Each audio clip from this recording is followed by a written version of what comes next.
with Sen Kiko as a national leader. Can you imagine that?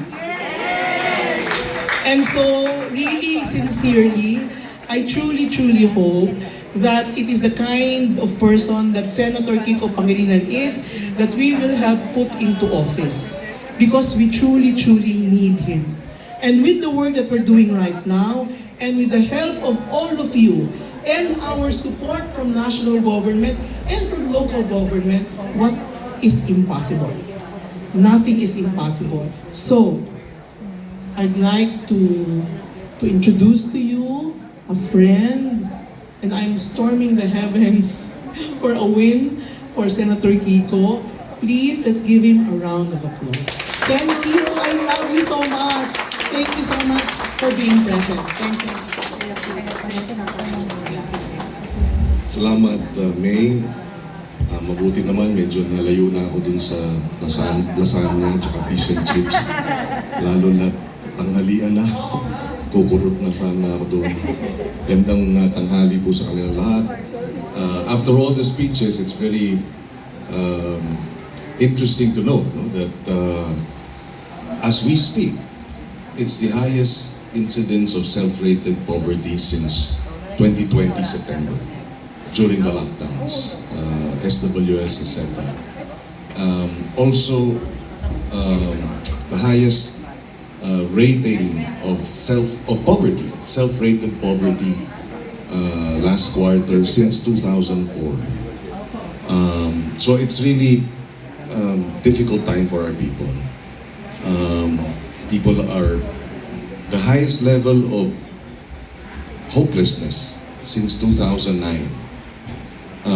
And a lot has to do with food prices being very expensive. Mataas, gutom ang kapalit. And that's why front and center really is how can you aspire for a better future? How can you aspire to be a better individual if all you're actually aspiring for is to be able to eat? Kung hanggang doon na lang, paano tayo magiging progresibong bansa?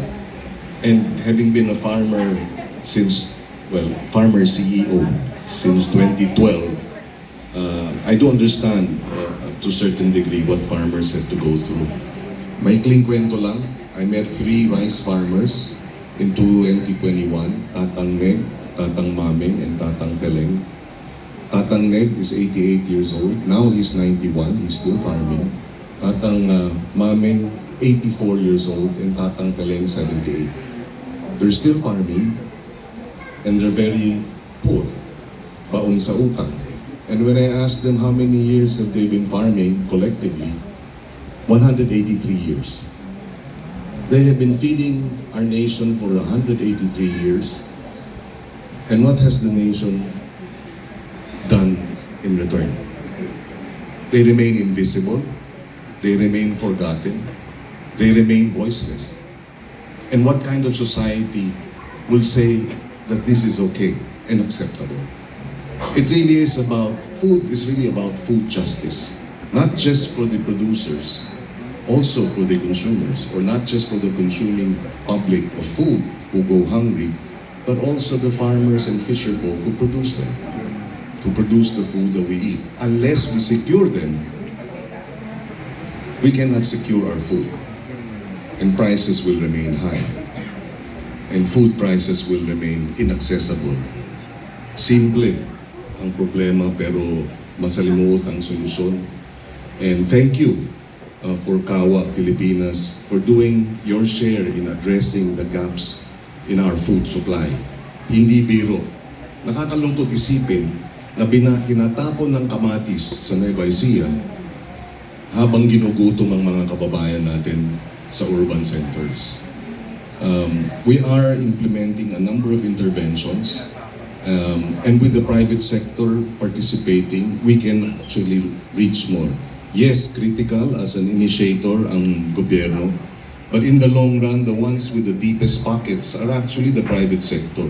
Ang contribution ng gobyerno sa GDP is about 20%, 80% comes from the private sector. So ang private sector actually ang pinakamalalim ang bulsa, pinaka pagka maging sustainable ang isang intervention, private sector has to be part of it. But yes, government must be the initiator and the catalyst. So it's really a partnership between the private sector and government for us to have sustainable interventions to address hunger and food security.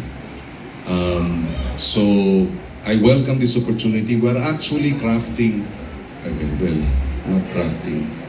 If I win, we will craft.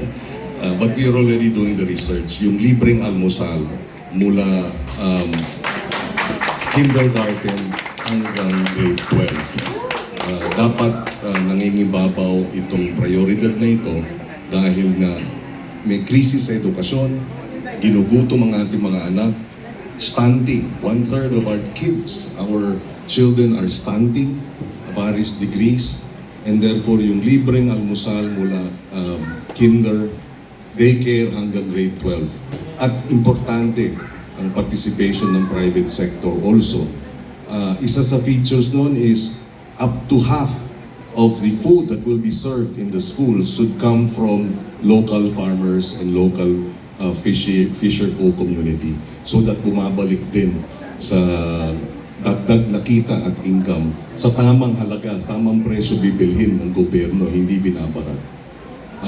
So yun ang ating isinasagawa. Malungkot ang sitwasyon ng ating mga magsasaka. Private sector must come in, government must come in. Siguro ang huling kwento ko na lang. A month ago, tomato farmers in Nueva Ecija were selling their kamatis at 4 pesos a kilo. At the same time, it's being sold sa palengke dito sa Maynila ng 100 pesos a kilo. So bibilihin ng trader ng 4 pesos, gagastusan niya ng 5 pesos per kilo, yun ang halaga nung estimate para dalhin sa Maynila. So pagdating ng Maynila, 9 pesos. Pero binibenta ng 100. So, yung 91 pesos ang tubo. Pero nung ginawa natin, government intervention, bumili. Wala ng public bidding, direkta sa mga magsasaka ng gobyernong lokal, ng LGU ng Muntinlupa. Pumayag sila, bibili sila pauna 5 tons at 25 pesos a kilo. Direct from the farmers. In other words, times 6 ang kinita ng farmer, pero pagdating dito, 25 plus 5 pesos, 30 pesos lang yung cost para dalhin sa Muntinlupa. And they distribute it to the marginalized, yung mga elderly, yung mga PWD, part of their social welfare program. If that is the supply chain and it's done right, we can actually reduce food prices by as much as 70-60% of prevailing prices. And that's how we address hunger. Secure our farmers, secure the supply chain, bring it to Manila at deflated cost, precisely because you cut out the middleman. And all of us will benefit from 60% less cost of food if that is done right. And with the private sector doing its share, mas lalong makakatulong tayo and we'll be able to reach more with those kinds of prices being brought to the urban centers. So hopefully, we can do that. But, knock on wood, kailangan munang manalo with your help.